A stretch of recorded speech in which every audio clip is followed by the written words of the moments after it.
അതെന്താ ഞാൻ വന്നാ? എനിക്ക് നിന്നെ കാണാൻ തോന്നി, അങ്ങനെ വന്നതാ. നീ വാതിലൊന്ന് തുറന്നേ, എനിക്ക് തുറക്കാൻ പറ്റുന്നില്ല. എന്തിനാ വന്നേ? ആരെങ്കിലും കണ്ട അതുമത് പ്രശ്നം ഉണ്ടാവാൻ. കണ്ടില്ലേ, പൊക്കോ ഇനി. എന്തായാലും ഇവിടെ വരെ വന്നേല്ലേ, വാ നമുക്ക് അകത്തിരുന്ന് സംസാരിക്കാം. ഓ, ഇത് ആരെങ്കിലും ഒക്കെ കാണും. എന്താ ഇപ്പൊ കാണാനൊക്കെ തോന്നി പോരുന്നേ? എന്തോ നിന്നെ കാണാൻ തോന്നി, ഇങ്ങ് പോർന്നു. പിന്നെ നീ ഇവിടെ ഒറ്റയ്ക്കല്ലേ ഉള്ളൂ, അപ്പോ എന്തായാലും കാണാൻ വരാൻ പറ്റുമല്ലോ. ഞാൻ പോവാ, ചിലപ്പോ മഴ പെയ്യാൻ ചാൻസ് ഉണ്ട്. ഞാൻ വരുന്ന വഴിക്ക് നല്ല ഇടിയും മിന്നലും ഒക്കെ ഉണ്ടായിരുന്നു. ശരി, എന്നാ ഞാൻ ഇറങ്ങട്ടെ. അതും പറഞ്ഞ് ആരവ് അവിടെ നിറങ്ങാൻ തുടങ്ങിയപ്പോഴേക്കും മഴ പെയ്തു. അങ്ങനെ കുറച്ചു നേരം കഴിഞ്ഞ് അവർ രണ്ടുപേരും സംസാരിച്ചിങ്ങനെ റൂമിൽ തന്നെ ഇരിക്കായിരുന്നു. മഴ പെയ്യാൻ തുടങ്ങിയല്ലോ, ഇനിയിപ്പോ എങ്ങനെ പോവാ? ആകെ നനയില്ലേ? അതൊന്നും സാരമില്ല, ഞാൻ ഇറങ്ങട്ടെ. അല്ലെങ്കിൽ വേണ്ട, മഴയൊക്കെയല്ലേ. പോകുന്നില്ലേ? എന്തിനാ അടുത്തൊക്കെ വരുന്നേ? അതോ, ഓർമ്മയില്ലേ നിനക്ക് ഞാനന്ന് പറഞ്ഞത്, നേരിട്ട് വരുമ്പോ ഞാൻ ബാക്കി എടുത്തോളാന്ന്. അതോ നീ നിന്റെ അല്ലേ?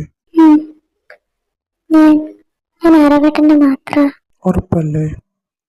അപ്പോ അപ്പൊ ഞാൻ നിന്നെ എന്ത് ചെയ്താലും നിനക്ക് പ്രശ്നമില്ലല്ലോ, നീ എന്റെ മാത്രമല്ലേ? ആരവേട്ട, അത് നിന്നെ ഞാൻ ഒന്നിനെ നിർബന്ധിക്കത്തില്ല. നിന്റെ സമ്മതമില്ലാതെ ഞാൻ ഒന്നിനെ നിൽക്കാനും പോണില്ലാണ്ട് ഇങ്ങനെ ചേർന്ന് നിൽക്കുന്ന പോലെ ഇനി നിൽക്കാനാ പോണെങ്കിൽ എന്റെ കൺട്രോള് തെറ്റിപ്പോവും. അത് പുറത്ത് നല്ല മഴയുണ്ട്. ഞാൻ നിനക്കൊരു ഉമ്മ തരട്ടെ? അതായിരുന്നോ കാര്യം? അതിനിങ്ങനെ ക്ലോസ് ആയിട്ട് വരണം എന്തിനാ? പറഞ്ഞാ പോരെ, ഞാനങ്ങ് തരത്തില്ലേ. എനിക്ക് അങ്ങനല്ല വേണ്ടുള്ളത്, ഞാൻ തന്നെ എടുത്തോളാം. ഇല്ലാതെ ഊരിലെ അടിയാൻ പൂക്കേപ്പതില്ലേ, പെൺ ഇല്ലാതെ ഊരിലെ കൊടിതാൻ പൂ പൂപ്പതില്ലേ, ഉൻ പുടവൈ മുന്താണി സാய்ந்ததில் இந்த பூமி பூ பூத்தது, இது கம்பன் பாடாத சிந்தனை உன் காதோடையால் சொன்னது, புது வெள்ளை மழை இங்கு பொழிகின்றது, இந்த கொள்ளை நிலா உடல் நனைகின்றது. അയ്യോ, അപ്പോട്ട് വന്നെന്ന് തോന്നുന്നു. ഇനി എങ്ങനാ പോകുന്നത്? എപ്പോഴേലും പോയൊന്ന് വിളിക്കേ. നീ ആദ്യം പോയി നോർമലായിട്ട് ചെന്ന് ഡോർ തുറക്കാൻ നോക്ക്. അങ്ങനെ ആദ്യ ഡോർ തുറക്കാനായി പോയി. അതേസമയം ആരവാണെങ്കിൽ ടെറസ് വഴി വെളിയിലേക്കും പോയി. ചേട്ടൻ എന്താ നേരത്തെ വന്നേ? നീ എന്താ അത് വല്ലാതിരിക്കുന്നേ? എന്തു പറ്റി? ഒറ്റയ്ക്കിരുന്ന് പേടിച്ചോ നീ? ഏയ് ഇല്ല ചേട്ടാ, പേടിച്ചൊന്നുമില്ല. ഞാൻ ചോദിച്ചേ ഉള്ളൂ. നീ ഇവിടെ ഒറ്റയ്ക്കല്ലേ, എനിക്ക് അവിടെ ആണെങ്കിൽ ഒരു സമാധാനമില്ല നിന്നെ ഇവിടെ ഒറ്റയ്ക്കാക്കി പോയതിനു ശേഷം. അങ്ങനെ ഞാൻ നേരത്തെ ഇറങ്ങിയതാ. നീ കഴിച്ചോ എന്തെങ്കിലും? ആ ചേട്ടാ, കഴിച്ചു. അങ്ങനെ ആഴ്ചകളും മാസങ്ങളും ഒക്കെ കടന്നുപോയി. ഈ മാസങ്ങളിലൊക്കെ ഇടയ്ക്കിടയ്ക്ക് ആദവിന് ചെറിയ ചെറിയ കല്യാണാലോചനകളൊക്കെ വരാൻ തുടങ്ങി. അങ്ങനെ ഒരു ദിവസം, മോളെ, നിന്നെ കാണാൻ നാളെ ഒരു കൂട്ടുകാർ വരുന്നുണ്ട്. നീ ഇനി ഒഴിവ് കഴിവുകളൊന്നും പറയല്ലേ, അവര് വരുമ്പോ ഒന്ന് കാണണം കേട്ടോ. എന്തുവാ ചേട്ടാ ഇത്? എനിക്കിപ്പോ കല്യാണമൊന്നും വേണ്ടാന്ന് ഞാൻ പറഞ്ഞിട്ടില്ലേ, പിന്നെ എന്താ? ഇത് മാമന്മാര് കൊണ്ടുവന്ന ആലോചനയാ, നിനക്കറിയാലോ നമ്മുടെ കാര്യം. പിന്നെ അവരെന്തായാലും നാളെ ഒന്ന് വന്ന് കണ്ടിട്ട് പൊക്കോട്ടെ. എന്ത് കഷ്ടവാ, എനിക്കിപ്പോ കല്യാണം വേണ്ടാന്ന് ഞാൻ പറഞ്ഞില്ലേ.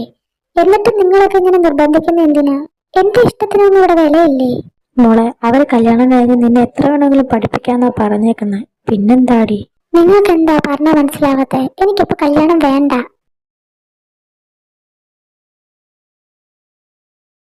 അതോ, നിനക്ക് എന്താ പറ്റിയേ? എന്താണെങ്കിലും ഈ ചേട്ടനോട് തുറന്ന് പറ. നീ ആദ്യം കരച്ചിൽ നിർത്തുമോളെ. എന്താ നിന്റെ പ്രശ്നം? അതൊന്ന് നിനക്ക് വേറെ ആരെങ്കിലും? ചേട്ടാ, എനിക്ക് ഒരാളെ ഇഷ്ടമാണ്. അയാളെ അല്ലാതെ വേറൊരാളെ എൻ്റെ ജീവിതത്തിലേക്ക് എനിക്ക് കാണാൻ പറ്റത്തില്ല. അവരൊക്കെ ഇത് ഏതാണ്ട് ഉറപ്പിച്ച മട്ട.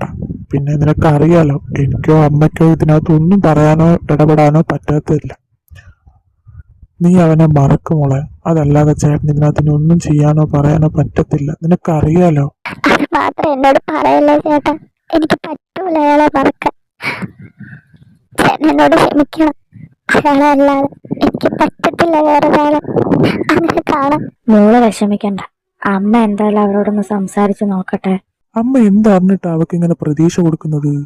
അവളിങ്ങനെ കഴിക്കാതെയും കുടിക്കാതെയൊക്കെ ഇരുന്നിങ്ങനെ കരയുന്നത് നീയും കാണുന്നില്ലേ അപ്പോ? അമ്മ അറിയാം, അവൾ എങ്ങനെ ഇരിക്കുന്നതിൽ എനിക്ക് പ്രശ്നമില്ലാഞ്ഞിട്ടാണോ? അമ്മയുടെ ആങ്ങളമാരെ സ്വഭാവം അമ്മയ്ക്ക് അറിയാമല്ലോ. എന്നും വരട്ടെ, അവൾ ഇങ്ങനെ കാണാൻ എനിക്ക് വയ്യ. അവരോട് ഒന്ന് സംസാരിക്കാൻ പോവാ ഞാൻ. നാളെ അവരിങ്ങോട്ട് വരാമെന്ന് പറഞ്ഞിട്ടുണ്ട്.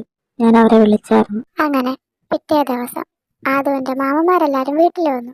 അങ്ങനെ അമ്മ ആദുവിന്റെ ഇഷ്ടത്തെ പറ്റി അവരെ മാമന്മാരോട് സംസാരിക്കുകയൊക്കെ ചെയ്തു. നിന്റെ ഭർത്താവ് കടം കയറി തൂങ്ങി മരിച്ചപ്പോഴേ നിന്നെ നിന്റെ 2 മക്കളെ ഈ രീതി വരെ ആക്കിയത് ഞങ്ങളാണെങ്കിൽ നിന്റെ മോക്കടെ കല്യാണം ആരുടെ കൂടെ വേണമെന്നും എങ്ങനെ വേണമെന്നും തീരുമാനിക്കേണ്ടുള്ള ഉത്തരവാദിത്വം ഞങ്ങൾക്കുണ്ട്. അതിനി നീ ആരിനി എന്ത് പറഞ്ഞാലും ശരി, ഈ കല്യാണം ഞങ്ങൾ നടത്തിയിരിക്കും. ഇനി അവള് പഠിക്കാനാന്നും പറഞ്ഞ് അവനെ കാണാൻ പോകുന്നതൊന്ന് കാണണം. ഈ വീടിന്റെ പുറത്തവളിനി ഇറങ്ങി പോവില്ല. ഈ കല്യാണം നടക്കുന്നതുവരെ അവൾ എന്റെ വീട്ടിൽ നിൽക്കട്ടെ, അതായിരിക്കും നല്ലത്. വാടി ബല പിടിക്കാതെ ദേ ഇവിടെ കിടന്നോണം നീ. എല്ലാരും കേൾക്കാൻ വേണ്ടിയാ പറയുന്ന. ഈ ഡോറ് തുറന്ന് അവളെ അങ്ങാണം പുറത്തിറക്കി വിട്ട അതാരാണോ ചെയ്തത് അവർ പിന്നെ ജീവനോടുണ്ടായിക്കൂല. ഡാ, എനിക്ക് എന്തോ പോലെ. അവളാണെങ്കിൽ ഇന്നും വന്നിട്ടില്ല. ഇതിപ്പോ ഒരാഴ്ച കൂടുതലായില്ലേ അവള് കോളേജിൽ വന്നിട്ട്. എന്തോ പ്രശ്നമുള്ള പോലെ തോന്നുക. ഞാൻ വിളിച്ചിട്ടാണെങ്കിൽ ഫോൺ ഓഫാ. നീ വെറുതെ ഇരുന്ന് ചിന്തിച്ചു കൂട്ടുന്നതായിരിക്കും. നീ ചുമ്മാ ഇങ്ങനെ ചിന്തിച്ച് ഓരോന്നും ഉണ്ടാക്കിയെടുക്കണ്ട. അതാണ് അനു വരുന്നത്. അവളോട് എന്നെ ചോദിക്കാം. അനു, ആദുവിന്റെ കാര്യം എന്തെങ്കിലും അറിഞ്ഞോ? അവളെന്താ കോളേജിൽ വരാത്തതെന്നെങ്കിലും? ഇല്ല, ഒന്നും അറിയില്ല. പക്ഷെ എന്തോ പ്രശ്നമുണ്ട്. ഞാൻ ഇന്നലെ അവളെ അമ്മയുടെ ഫോണിലൊന്ന് വിളിച്ചായിരുന്നു. ഇനി അവളെ കോളേജിൽ പഠിക്കാൻ വരുന്നില്ലാന്ന്, പഠിത്തം നിർത്തിയെന്നൊക്കെയാ പറഞ്ഞേ. എന്തിനാ അവളെങ്ങനെ പഠിക്കാൻ വരാതെ വീട്ടിലിങ്ങനെ പിടിച്ചു വെച്ചേക്കുന്നത്? എന്റെ കാരണം എന്താ? നീ ഒന്ന് സമാധാനപ്പെട്. എന്താ പ്രശ്നം നമുക്ക് കണ്ടുപിടിക്കാം. നീ ഇപ്പൊ ഒന്ന് സമാധാനമായിട്ട് ഇരിക്കേ. ഇല്ല, എനിക്കൊരു സമാധാനമില്ല. എനിക്ക് അവളെ കാണണം, കണ്ടേ പറ്റൂ. ഞാൻ അവളെ വീട്ടിലോട്ട് പോവാ. ശരി, നീ പോ. അവര് നിന്നോട് നീ ഇതൊക്കെ തിരക്കി വരാൻ നീ അവളുടെ ആരാന്ന് ചോദിച്ചാൽ നീ എന്തോ മറുപടി പറയാ അവരോട്? അവൾ എന്റെ പെണ്ണാ, എന്റെ മാത്രം. കഴുത്തിലൊരു താലി ഞാൻ കിട്ടിയിട്ടില്ലെന്നല്ല, അവൾ എന്റെ ഭാര്യയാണ്. നീ ഇത് അവിടെ ചെന്ന് പറയുമ്പോൾ അതിന്റെ പ്രശ്നവും ഭവിഷ്യത്തും എല്ലാം അവളാണ് അനുഭവിക്കേണ്ടുള്ളത്, അല്ലാതെ നീയല്ല. നീ ഇതിന്റെ സീരിയസ്നെസ് മനസ്സിലാക്കാറവേ. നീ സമാധാനപ്പെടും. നമുക്ക് എന്താ അവൾക്ക് പറ്റിയെന്ന് ആദ്യം കണ്ടുപിടിക്കാം, എന്നിട്ട് ബാക്കി നോക്കാം. നീ ഒന്ന് സമാധാനമായിട്ടിരിക്കും. അവൾക്ക് എന്താ പറ്റിയെന്ന് ആരോടാടാ ഒന്ന് തിരക്കുന്നത്? ആരോടാ ചോദിക്കേണ്ടത്? നമ്മുടെ ആ കോളേജിന് അപ്പുറത്തുള്ള IT കമ്പനിയില്ലേ, അവിടെയാണ് അവളെ ചേട്ടൻ വർക്ക് ചെയ്യുന്നത്. നൈറ്റാ. നമുക്കൊന്ന് പോയി സംസാരിച്ചല്ലോ വൈകിട്ട്. അന്ന് ഒരു 6-6:30-7 മണിയൊക്കെ കഴിഞ്ഞപ്പോഴേക്കും അനുവും ആരവും വിവേകം കൂടി പ്രഹ്ലാദനെ കാണാൻ പോയി. പ്രഹ്ലാദനാണെ നടന്നതെല്ലാം അവരോട് തുറന്നു പറഞ്ഞു. ആരവേ, നീ അവളെ മറക്കണം. നിങ്ങളുടെ കാര്യത്തിൽ എനിക്കോ അമ്മയ്ക്കോ ഒന്നും ചെയ്യാൻ പറ്റത്തില്ല. ഞങ്ങളുടെ അവസ്ഥ നീ മനസ്സിലാക്കണം. ഒരിക്കലും ഞാൻ അവളെ മറക്കില്ല. എനിക്കതിന് കഴിയില്ല. മരണത്തിനല്ലാതെ എന്നിൽ നിന്ന് അവളെ ആർക്കും തട്ടിയെടുക്കാൻ കഴിയില്ല. നിന്റെ മാനസികാവസ്ഥ എനിക്ക് മനസ്സിലാവുന്നുണ്ട്. അവളെ നിനക്ക് തന്നെ തരാനാണ് ഞങ്ങൾക്കിഷ്ടം. പക്ഷേ ഞങ്ങൾക്ക് അങ്ങനെ ഒരു തീരുമാനം എടുക്കാൻ പറ്റത്തില്ല ആരവേ. നീ ഞങ്ങളുടെ അവസ്ഥയും കൂടെ ഒന്ന് മനസ്സിലാക്ക്. ഞാൻ കൊണ്ട് പൊക്കോളാം അവളെ. അതിന്റെ പേരിൽ എന്ത് പ്രശ്നം ഉണ്ടായാലും ഞാൻ നേരിടാൻ തയ്യാറാണ്. ഞാൻ വിളിച്ച് അവള് വരും. അതിന് മരിക്കാനാണെങ്കിലും അവള് വരും, അതെനിക്ക് ഉറപ്പാ. അവളിപ്പോൾ ഞങ്ങളുടെ കൂടെ ഇല്ല. അന്ന് മാമൻ വന്നപ്പോൾ അവളെയും കൂടെ കൊണ്ടുപോയി. അവളും അവരുടെ കൂടെയാ. അവള് കഴിക്കുന്നുണ്ടോ കുടിക്കുന്നുണ്ടോ എന്തിനാ അവളെ അമ്മയെ പോലും അവർ കാണിക്കാറില്ല. വാ പോവാം. നമ്മളിനി ഇവിടെ നിന്നിട്ട് എന്ത് ചെയ്യണം? നമുക്ക് നമ്മളെ കൊണ്ട് എന്ത് ചെയ്യാൻ പറ്റും? ഞാനല്ലേടാ അവൾക്ക് ഈ ഗതി വരുത്തിയത്. ഞാൻ എന്തിനാ അവളെ കണ്ടത്? എന്തിനാ എനിക്ക് അവളോട് ഇഷ്ടമെന്ന് തോന്നി? അങ്ങനെയൊന്നും ഇല്ലായിരുന്നെങ്കിൽ അവൾക്ക് ഇങ്ങനെ ഒരു അവസ്ഥ വരില്ലായിരുന്നല്ലോ. എല്ലാത്തിനും കാരണം ഞാനാ. ചേട്ടാ പോട്ടെ, അതൊന്നും ചേട്ടന്റെ തെറ്റല്ലല്ലോ. അപ്പോട്ടെ, ഞങ്ങൾ ഇറങ്ങാം. മരണത്തിനല്ലാതെ എന്നെ ഇതൊക്കെ ആർക്കും പറ്റത്തില്ല. ഉയിരേ, ഒരു ജന്മം നിന്നെ ഞാനും ഇനിയും ശിക്ഷിച്ച് മതിയാകില്ലേ ദൈവമേ. ഞങ്ങളെ തമ്മിൽ പിരിക്കില്ലേ ഭഗവാനേ.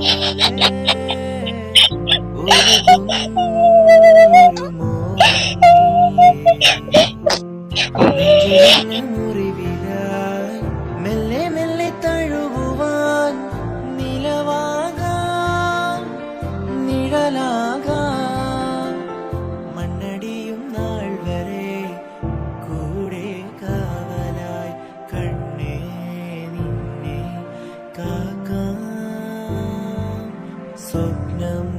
സ്വന്തം നീയേ സ്വർഗം നീ സർവം നീയേ മേഘം വാനിലെങ്കിലും ദൂരെ ദൂരെ മാഞ്ഞുവെങ്കിലും താഴെ ആഴിയെത്തുവാൻ മഴയായി വീണ്ടും പെയ്തിറങ്ങുമേ ഉലകിതിനോടും പൊരുതിടുമിനി ഞാൻ നിന്നെ നേടാനഴകേ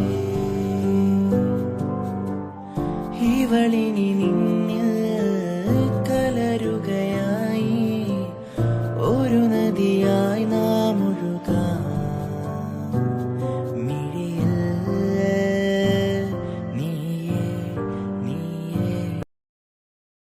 അന്ന് ആദവിനെ കാണാൻ വരാനിരുന്ന കൂട്ടരാണെങ്കിൽ അന്ന് ഈ പ്രശ്നമൊക്കെ കാരണം അവർക്ക് വരാൻ പറ്റിയില്ല. അവരോട് പിന്നീട് ഒരു ദിവസത്തേക്ക് മാറ്റിയെന്നാണ് പറഞ്ഞിരുന്നത്. അങ്ങനെ ഇന്നാണ് ആദവിനെ കാണാൻ അവര് വരുന്നത്. അയ്യോ അയ്യോ രുദ്രേട്ടാ, ഓടി വന്നേ. എന്താടി നീ എന്തിനാ ഇങ്ങനെ തൊള്ള പറക്കുന്നത്? എന്താന്ന് വെച്ചാ പറഞ്ഞു തൊലക്കി. അതെ ആദു, അതിനെന്തോ, നീ എന്താന്ന് വെച്ചാ തെളിച്ചു പറ. അവള് റൂമില്. നീ വന്നേ, ഞാനൊന്ന് നോക്കട്ടെ.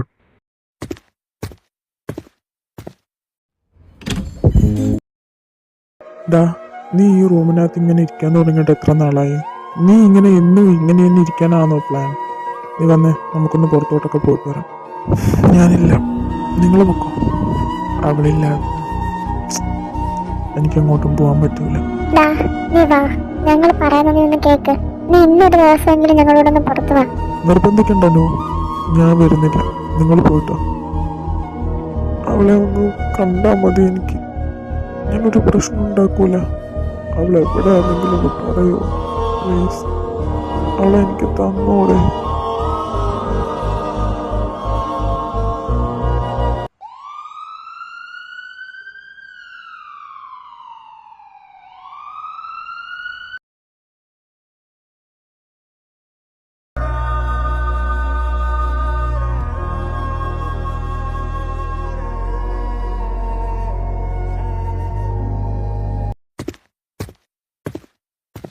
എന്താന്ന് അമ്മ എന്തിനിങ്ങനെ കരയുന്നേ? ആദു, അവക്ക് എന്താ പറ്റിയേ? എന്റെ കുട്ടി അവളായിട്ടാ. എന്താ അമ്മ ഉണ്ടായെന്ന് വെച്ചാൽ നിങ്ങളൊന്ന് തെളിച്ച് പറ. ഇങ്ങനെ കരഞ്ഞോണ്ടിരിക്കാതെ കാര്യം എന്താന്ന് പറ. അവക്ക് എന്താ പറ്റിയേ? ചേട്ടന് എന്നോട് ക്ഷമിക്കണം. ഇതല്ലാതെ എനിക്ക് വേറെ ഒരു വഴിയില്ല. എന്റെ കൂടെ ജീവിക്കാൻ ഞാൻ ഒരുപാട് ആഗ്രഹിക്കുന്നുണ്ട്. അത് നടക്കില്ലെന്ന് എനിക്ക് മനസ്സിലായി. ഇനിയും മറ്റൊരാളെ കൂടെ ജീവിക്കാൻ എനിക്ക് പറ്റില്ല. എന്നോട് ക്ഷമിക്കണം. സോറി.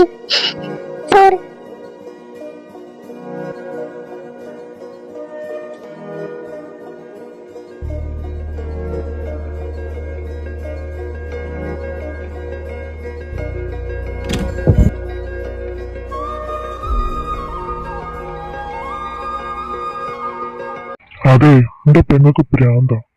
ഈ കല്യാണം ഇനി ഇതിന്റെ പേരിലങ്ങാണ് മുടങ്ങിയ. ഓ, താൻ എന്താ ചെയ്യും? ഈ കല്യാണ കാര്യം കൊണ്ട് എന്റെ പെങ്ങൾക്ക് എന്തെങ്കിലും പറ്റിയ ഒരുത്തരെ ഞാൻ വെറുതെ വിടില്ല, നോക്കിക്കോ. അപ്പോ നീ ആരോടായി സംസാരിക്കുന്ന നിനക്കറിയാവോ? അമ്മയെ ഓർത്ത് മാത്രമാണ് ഞാൻ ഒരക്ഷരം ഇവരോട് മറുത്ത് പറയാതിരുന്നത്. പക്ഷെ ഇനി അങ്ങനെ മിണ്ടായിരിക്കേണ്ട ആവശ്യം എനിക്കില്ല. പിന്നെ ഞങ്ങളെ അമ്മയെ ഇത്രയും ഇവിടം വരെ എത്തിച്ചിട്ടുണ്ടെന്നുണ്ടെങ്കിൽ അതിന്റെ കണക്ക് അവര് 40 വട്ടവും പറയുന്നുണ്ട്. എന്റെ കുഞ്ഞിന് എന്തെങ്കിലും സംഭവിച്ച ബാക്കി അപ്പോഴാ. ഈ പ്രഹ്ലാദൻ ആരാന്ന് എല്ലാവരും അപ്പം മനസ്സിലാക്കും. എന്താ ഇവിടെ? ഇതൊരു ഹോസ്പിറ്റലാണ്. ആ ഒരു ബോധം നിങ്ങൾക്കുണ്ടോ?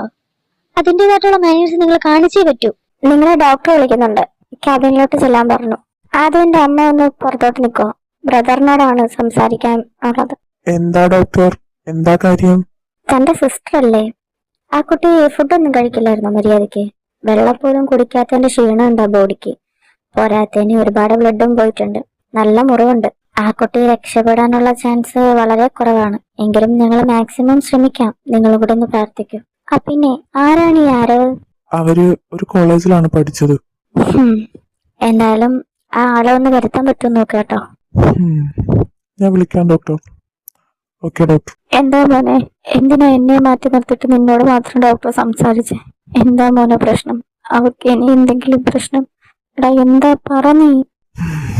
ഒന്നുമില്ലമ്മേ, ഞാൻ എന്തായാലും ആരവനെ ഒന്ന് വിളിക്കട്ടെ. അപ്പോ നീ എന്തുദ്ദേശിച്ചും കൊണ്ട് അവനെ വിളിക്കാൻ പോകുന്നത്? അവൻ ഒറ്റൊരുത്തം കാരണമായി ഇത്രയും പ്രശ്നങ്ങൾ ഇവിടെ ഉണ്ടാക്കിയത്. നീ അവനോട് വിളിച്ചു വരുത്തരുത്. ആരും ഞങ്ങളുടെ കാര്യത്തിൽ ഇടപെട്ട് ബുദ്ധിമുട്ടേണ്ട കാര്യമൊന്നുമില്ല. എനിക്കറിയാം എന്ത് ചെയ്യണമെന്ന്. അപ്പോ നീ ഞങ്ങളെ ധിക്കരിച്ച അതിനുള്ള ഭവിഷ്യത്ത് നിനക്ക് അനുഭവിക്കേണ്ടി വരും. ഹലോ, ആരവല്ലേ? നീ സിറ്റി ഹോസ്പിറ്റൽ വരെ ഒന്ന് വരണം, ഒരാവശ്യമുണ്ട്. സിറ്റി ഹോസ്പിറ്റലോ? എന്താ, എന്തു പറ്റി? അത് അവക്കിനി എന്തെങ്കിലും? നീ ആദ്യം വാ, എന്നിട്ട് പറയാം. ഓക്കെ, ഒരു 10 മിനിറ്റ് ഞാൻ എന്താ വരിക.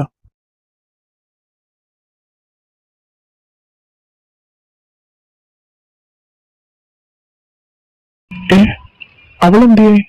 എന്താ നിങ്ങളെല്ലാരും ഹോസ്പിറ്റലിന്റെ ഫ്രണ്ടില്? എന്താ ഏട്ടാ കാര്യം? എന്താടോ കാര്യം പറ. അവളെന്തേ ആദു? എനിക്ക് അവളെ കണ്ടേ പറ്റൂ. നിനക്ക് ആദുവിനെ കാണണ്ടേ? ബാ, അവൾ ഐസിയിലുണ്ട്, നീ കിടക്കണ്ടോ?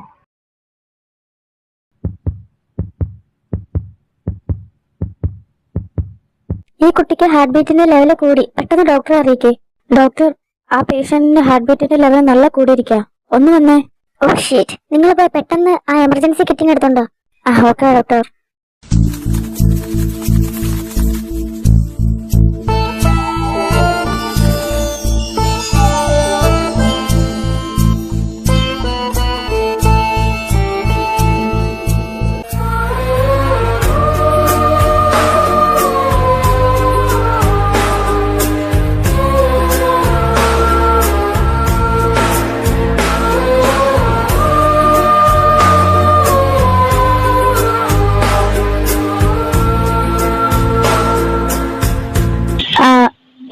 എന്താ ഡോക്ടർ, എന്റെ കുട്ടി കണ്ണു തുറന്നോ? സോറി, ഞങ്ങൾക്ക് ആ കുട്ടിയെ രക്ഷിക്കാൻ പറ്റിയില്ല. ഞങ്ങളുടെ പരമാവധി ശ്രമിച്ചു, പക്ഷെ പറ്റിയില്ല. സോറി.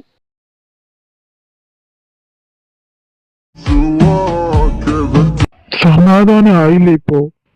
ഞാൻ പറഞ്ഞതല്ലേ അവളെ എനിക്ക് തരാൻ. അവളെ എനിക്ക് തന്നിരുന്നെങ്കിൽ ഇപ്പൊ എന്റെ കൂടെ അവൾ ഉണ്ടായേനെ. സമാധാനം ആയില്ലേ നിങ്ങൾക്ക്? എന്റെ മാമാർക്ക് തൃപ്തിയായില്ലേ? അവളെ ഇഷ്ടത്തിന് വേണ്ടി എന്റെ അമ്മ കെഞ്ചിയപ്പോഴെങ്കിലും നിങ്ങൾക്ക് അതിനെ സമ്മതിച്ചുകൂടായിരുന്നു? ഈ നിമിഷം ഇറങ്ങിക്കോണം ഇവിടുന്ന്. ഇനി എന്റെയോ എന്റെ അമ്മയുടെയോ കാര്യത്തിൽ ഇടപെടാൻ വന്ന എന്നെ ഒന്ന് അവളെ കാണിക്കൂ. എനിക്ക് അവളെ കാണണം. ഇനിയെങ്കിലും എനിക്ക് അവളെ ഒന്ന് കാണണം. പ്ലീസ്, ഒന്ന് അനുവദിക്കൂ. ചെല്ലു, നീ കേറി കണ്ടോ? അത് നീ എന്തിനാ അത് ഇങ്ങനെ? എന്തിനാ അത് നീ എന്നെ തനിച്ചാക്കി പോയെ? എനിക്കിനി ആരാ ഉള്ള?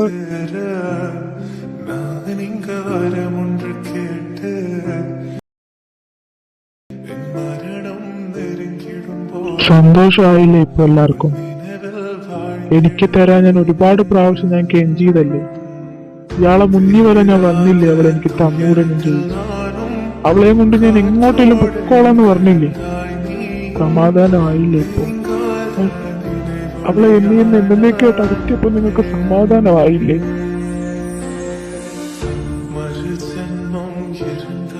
നീ ഇത് എവിടെ പോവാ? ഞാനും പോവാടാ അവളടുത്ത്. അവളില്ലാത്ത ഈ ലോകത്ത് ഞാനെന്തിനാ? അവളെ എന്റെ കൂടെ ജീവിക്കാനല്ലേ ആഗ്രഹിച്ചോളൂ. അതിനു വേണ്ടിയല്ലേ അവളിങ്ങനെ. എനിക്കും പോണം അവളടുത്തേക്ക്. ഞാനും പോവാ.